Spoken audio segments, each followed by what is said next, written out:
Hey there, my name's BaronJ, and I'm gonna say words at you until you like the thing that I'm talking about. Let's go back to a time before the internet as we know it, when cell phones were attached to briefcases, Disney was still mostly in the second dimension, and virtual reality was just a plot device in most children's cartoons. Oh, it's like I can actually touch them. Except not really. Several companies were trying to dominate the entertainment market, and in the process allowed for the creation of some of the greatest childhood memories a kid could ask for. Legend of Zelda, Mario, Sonic the Hedgehog. But I didn't get that shit. I never touched a console until I was about 11. When I saved up and got a Game Boy Color, it was the greatest experience of my entire life. But I didn't get to do that until I was about, maybe like 11, 12. It wasn't that good. Instead, I got to play a multitude of games none of my friends had ever heard of, and they probably still haven't heard of them, which is kind of why I'm making the video, so you shut up. So between Myst and various games based on cartoons that I watched, one stuck with me for a very long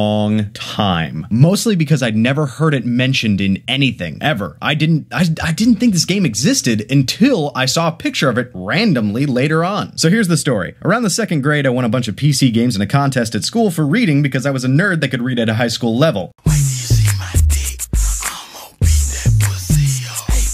Fuck bitches, get money. Twinsen's Odyssey. Huh, sounds interesting enough. There's no booklet. No, there's nothing about this game in here. Alright, well, I was like 8, so I would have played anything, so, what the hell. Alright, install it, boot it up. Oh, look at that. Ooh, that's cool. Nice. Alright, plot, skip it, why not? Okay, so the game starts out with you, Twinsen. Your pregnant wife tells you to get medicine for your dino fly. Alright. I guess I didn't question that much when I was younger. Okay. That's kind of weird. Alright. As far as I know, I'm just a dude. Walk around until you find the pharmacy and the people refer to you by name. That's awful weird of them. As far as I know, I'm just a dude. I mean, look at my ponytail. Yeah! Get this lady's umbrella back, find out about this healer guy. Can't get to the healer guy because the weather's bad and the weather wizard needs to fix it and he needs the lighthouse guy. And why does everybody know my name? Everybody talks about me like I'm already the hero, and when anybody talks about anything else, it has to do with some guy named Frunfrock, who I apparently beat. And alright, I guess this game was looking forward into the future and made a story about a hero who's already beat the bad guy, and this is the story after he says the word. Wait a minute. Hold on a second. Alright, okay.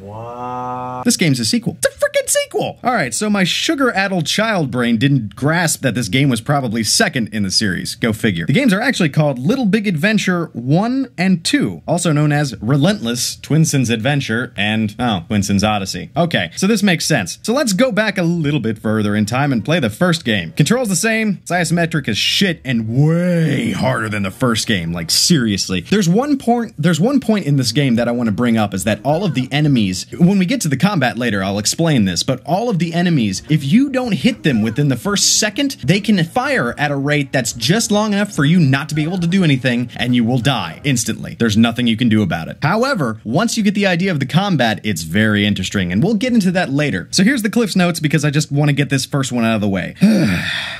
Frunfrock is a scientist that took over the world. Twinsen is basically Jesus for this entire planet and has to collect stuff and beat puzzles and enemies to find Frunfrock and destroy him. Alright, let's go back. Twinsen's Odyssey here basically revolves around a plot with aliens called Esmers who come in peace, supposedly, but actually they're involved with Frunfrock and you have to go do some shit at their planet. I don't give a shit. Alright, plot's out of the way. Let's talk about the game itself now. Twinsen controls in a really interesting way. Movement is on the arrow keys, but he moves forward on the up arrow and rotates on the left and right keys, and down is reverse. So essentially, you're just kind of driving this dude around like a car.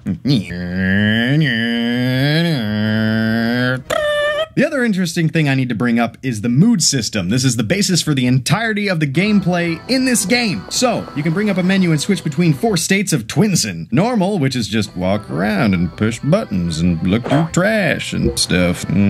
Sporty, which is running and jumping. That's pretty self-explanatory. Aggressive, which is drunk and angry Twinsen after his fame wears off. I don't know who I am. My name's Twinsen. I saved the planet. And discreet, which is sneaky and has the best sound effects ever. Every time you turn, every time you take a step, it makes this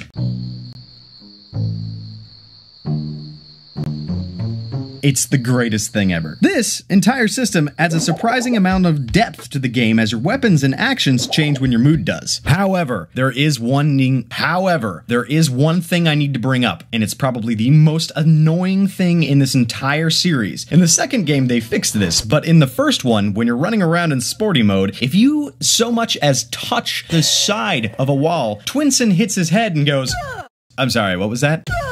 Sounds like a 4-year-old getting ready to throw up. And I just want to point out, that's the same sound effect that's going to happen every single time you hit anything. In the second game, they fixed this, but it still happens every once in a while, and it's going to annoy the crap out of you. The combat is pretty fun. Between punching and the sword that you get later on, the main combat is based around throwing your magic ball. Oh, by the way, Twinsen's main weapon is a ball. It's a ball. You throw it around. It bounces off stuff. The trajectory of your ball actually changes with your mood, and the most effective strategy most of the time is to hit the enemy from a distance. But the other weapons are also fun to use, so there is a decent level of variety. It's not locking you into one strategy. And also, listen to the noise the ball makes.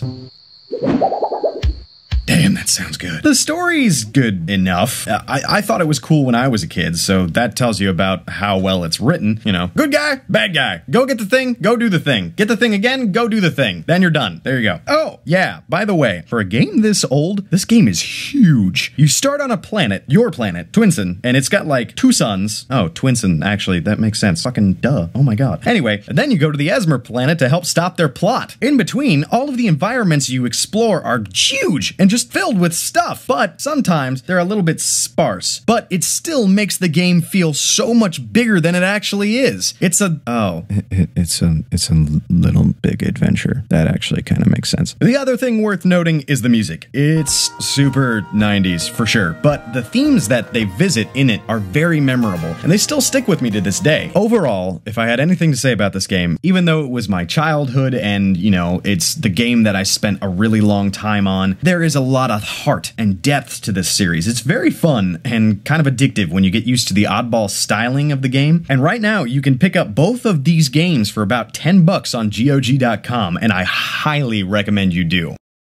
So I'm going to introduce a revolutionary concept to you. It's amazing. If you click this subscribe button over in the corner there, you will get a notification to your phone anytime I or any of your other subscribed things upload a video or do anything. It's wonderful. It lets you know when the new, I don't know, comes out, and it's great. You should do it to everybody that you like. You don't have to do it to me. I don't really care. It's your life. It's not mine. You do what you want. You do you. It's all good. It's all good. See y'all next time.